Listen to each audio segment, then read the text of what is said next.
और चलिए इस वक्त बड़ी खबर आ रही है, आपको बता दें कि आर्टिकल 370 और 35A का मामला सुप्रीम कोर्ट में है और अब इस पर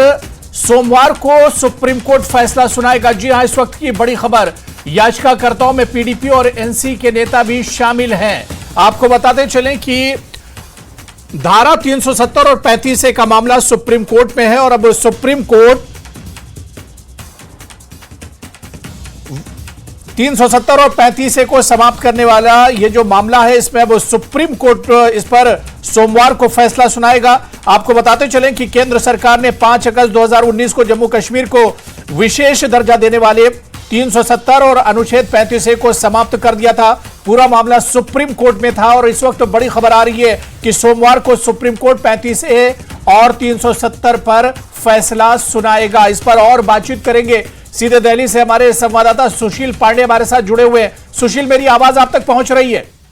जी बिल्कुल, देखिए साफ तौर से जी ये अपने आप में एक बड़ा फैसला होगा जम्मू कश्मीर के राजनीतिक और कहीं ना कहीं आने वाले भविष्य को तय करने को लेकर, क्योंकि साफ तौर से आर्टिकल 370 और 35A को लेकर लंबी मैराथन सुनवाई चली है सुप्रीम कोर्ट में और इस पूरे मैराथन सुनवाई में कहीं ना कहीं सुप्रीम कोर्ट को यह बताया गया है कि आर्टिकल 370 हटाने से जम्मू कश्मीर के हालात में क्या बदलाव आया है, क्या सुधार आया है। हालांकि 16 दिन तक ये मैराथन सुनवाई सुप्रीम कोर्ट में चली, जिस पर सुप्रीम कोर्ट ने तमाम पक्षकारों को सुनने के बाद अपना जो फैसला है वो सुरक्षित रखा है। सुप्रीम कोर्ट में कुल 23 याचिकाएं में सुनवाई की गई है, जिसमें पीडीपी और एनसी की भी याचिकाएं शामिल हैं। साफ तौर से सरकार की तरफ से जो कोर्ट में दलील दी गई, उस दलील में यह कहा गया कि आर्टिकल 370 को हटाने के बाद स्वतंत्रता के दौरान जो तमाम अधिकार भारत के नागरिकों को मिला था, अब वही अधिकार जम्मू कश्मीर के लोगों को मिला है। लेकिन आर्टिकल 370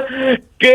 पक्ष में लोगों का यह कहना है कि चूंकि जम्मू कश्मीर एक अलग राज्य है, उसको स्पेशल स्टेट का दर्जा दिया गया है, लिहाजा आर्टिकल 370 को हटा के जम्मू कश्मीर की जो मूल आत्मा है उससे छेड़छाड़ किया गया है। तो इन तमाम दलीलों को सुप्रीम कोर्ट ने सुना और ये अपने आप में एक ऐतिहासिक फैसला होगा, क्योंकि आर्टिकल 370 को लेकर संविधान पीठ ने भी कई बड़े और अहम सवाल किए, जिसमें न केवल भारत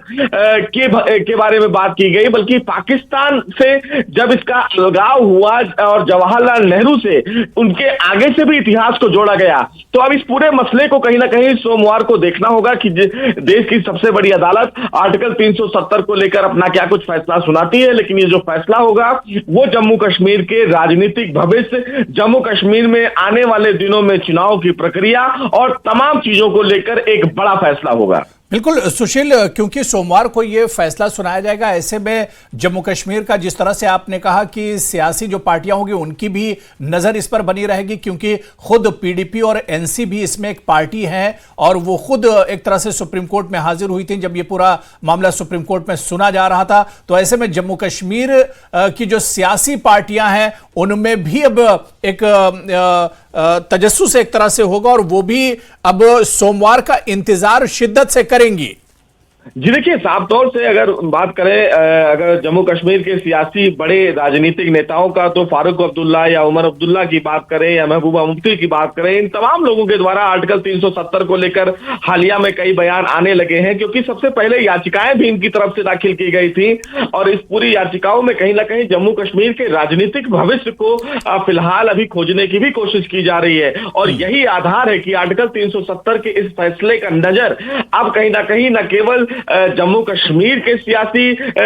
हलचल सियासी महकमे में होगी, बल्कि दिल्ली में भी इसकी बेजोड़ चर्चा की जाएगी, क्योंकि केंद्र सरकार की तरफ से आर्टिकल 370 को हटाने के बाद अपना पीठ थपथपाया जा रहा है। वहीं आर्टिकल 370 हटाने के बाद कई जो विपक्ष की पार्टियां हैं वो केंद्र सरकार के इस फैसले पर सवाल खड़ा कर रही हैं। तो निश्चित रूप से कई लोगों के राजनीतिक भविष्य को भी यह फैसला तय करेगा, कई लोगों के राजनीतिक भविष्य को भी यह फैसला खत्म करेगा। तो ये फैसला जम्मू कश्मीर के आवाम के लिए भी बहुत बड़ा फैसला होगा, क्योंकि कहीं ना कहीं साफ तौर से केंद्र सरकार की तरफ से अगर बात करें तो कई फिलहाल सुप्रीम कोर्ट में पक्ष रखने वाले वकील थे, चाहे उसमें एजी आर.के. वेंकट रमणी की बात करें, तुषार मेहता की बात करें, हरीश साल्वे की बात करें, महेश जेठमलानी की बात करें, इन तमाम वकीलों ने सरकार के द्वारा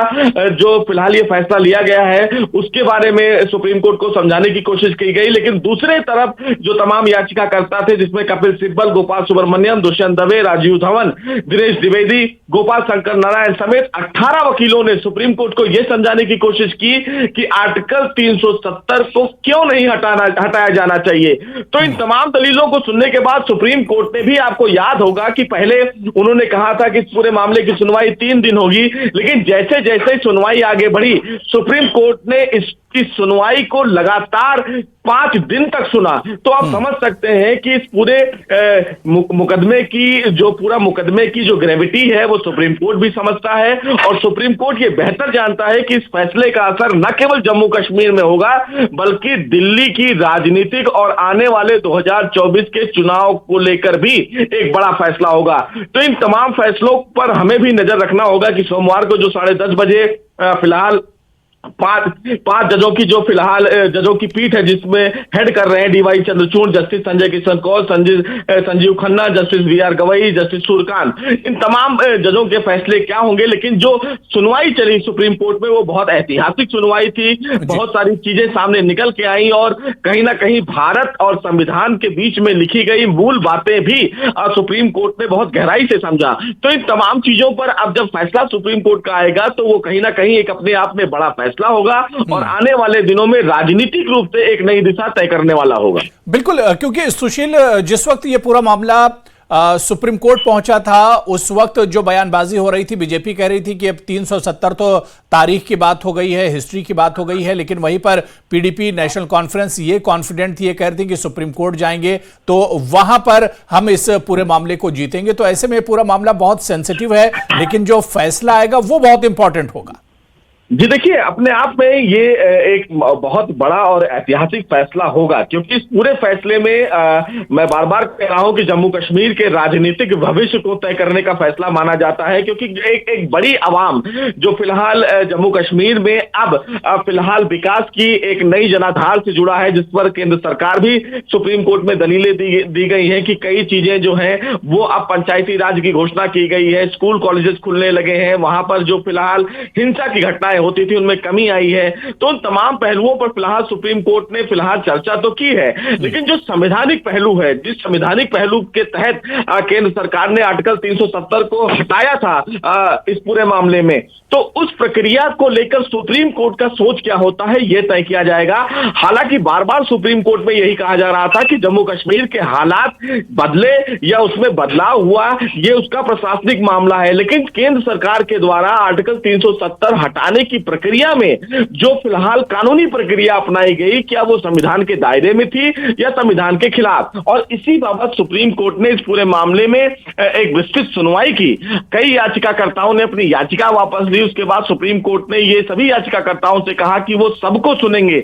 और तमाम दलीलें सुनी जाएंगी, लेकिन जो दलीलें होंगी वो संवैधानिक पहलुओं पर होनी चाहिए। और इस पूरे मामले में जो 5 जजों ने सुनवाई की, उन तमाम लोगों ने अलग अलग अपने जानकारी के लिए तमाम याचिकाकर्ताओं से सवाल और जवाब भी किए, और सवाल जवाब इस पूरे मामले में दोनों तरफ से हुए, यानी कि चीफ जस्टिस की भी तरफ से और याचिकाकर्ताओं की तरफ से। अब ऐसे में जो सुनवाई माफ कीजिएगा,